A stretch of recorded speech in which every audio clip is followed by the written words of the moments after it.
As usual, we've had a few adjustments to the schedule. No, that never happened. Blessed are the flexible. Motto, if you read the webpage, it says, "Blessed are the flexible, for they shall not be bent out of shape."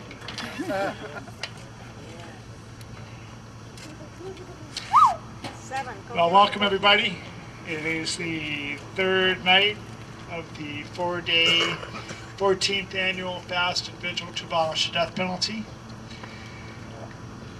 Who here is still fast? Okay. We're on the downhill side. Tonight's the night that many of us will stay out all night, overnight. And for those of you that can't stay for the end of the program, I will put out a plea to come as early as you can tomorrow and relieve those of us that pull the night shift. So please keep that in mind. This walking stick was carried by a friend of ours who's been to some of these events, some of these fast and vigils. He was here last year. Sam Reese Shepard, when he walked from Boston to New Orleans in what he called his walk for alternatives to violence. I think he did this in 1995. Is that right? He did it in 1995, and Sam did this because, well, he did it for himself, really. But in so many ways he did it for all of us. Because everywhere he went, he walked every step of the way. When he got to his stopping point for the day, he'd stick a stick in the ground or somehow mark it, and then he'd go to where we were staying. And some of the places where we were staying, they hosted him for events so he could share his story. And Sam would share his story about what it is to be the child of a murder victim and also be opposed to the death penalty. And also what it is to grow up visiting a parent in prison. Because Sam was 7 years old when he woke up one morning, 1954, July 4th, 1954, coming up on that anniversary again. He was awakened by a stranger, somebody he didn't recognize, in his room. He was 7 years old and he was taken away. And it was only later that somebody explained to him that his mother had gone to be with the angels. He didn't really understand what that meant. But Sam's mother had been brutally murdered, and the state of Ohio said, "Your daddy did it, and we're going to kill him." And Sam talks about the experience he had as a 7-year-old being pointed at on the school bus and being told, "Your daddy's going to fry in the electric chair." And being told, and then seeing the headline in the newspaper, "State asks death for Dr. Sam."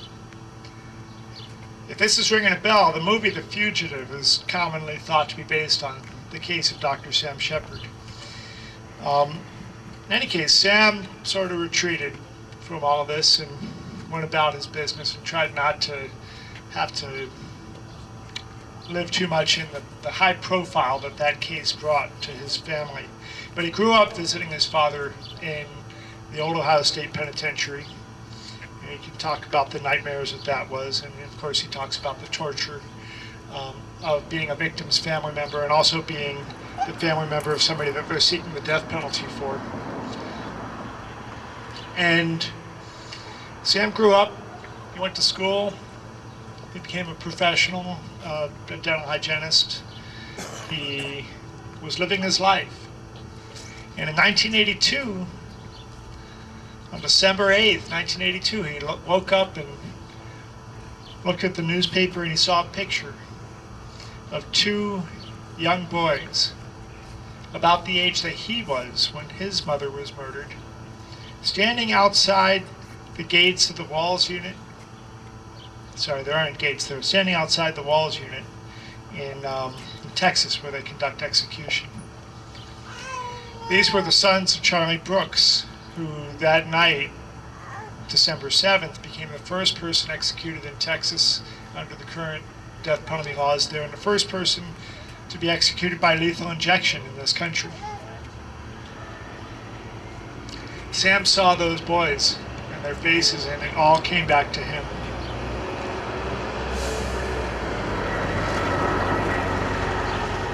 And he came to the realization that he had to do something to stop this from happening to anybody else. To stop what almost happened to him, losing his father to execution, from happening to anybody else. And he began to work on the issue in the movement to abolish the death penalty and with other movements.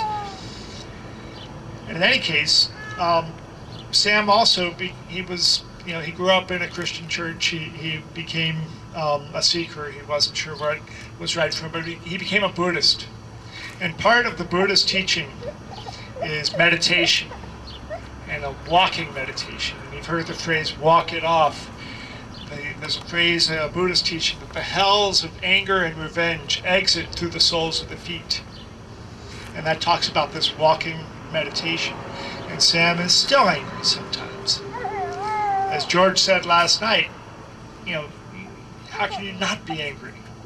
But you have to figure out how to deal with it. And so for Sam, being a Buddhist, he walked it off, and he decided he was going to go on a long walk, and he walked from Boston to New Orleans, 1,600 miles, in what he called his walk for alternatives to violence. And of course, as I mentioned, everywhere he went, when he had the opportunity, he shared his story and tried to help people. And Sam timed his walk, and he carried the stick, by the way. This was his walking stick on that walk. He timed his walk to arrive in New Orleans in time for the National Coalition to Abolish the Death Penalty annual conference that year. And he put this stick into the auction. I used to do a fundraising auction. And I got into a bidding war with Henry Heller and some other people that he had organized to try to buy the stick. I don't know what their plans were, but my plan was to not let this end up in a closet somewhere. Because there is power in this stick. There is spirit, there is energy. And I want to pass the stick around and share it with everybody and ask you, if you've got some extra energy, put it in. If you need some, take it out. But know that this stick is with us through the end of through abolition. This is a stick that has been shared with people all over this planet. The Dalai Lama has been in the presence of this stick. Bishop Tutu has held this stick, and many people just like you and me. So I'll share this with you. And Sam sends his greetings. He wishes he could be here, but part of the problem, part of the pain, especially for Sam with the anniversary of the murder of his mother on July 4th, it's sometimes just easier to stay away. It's sometimes more important.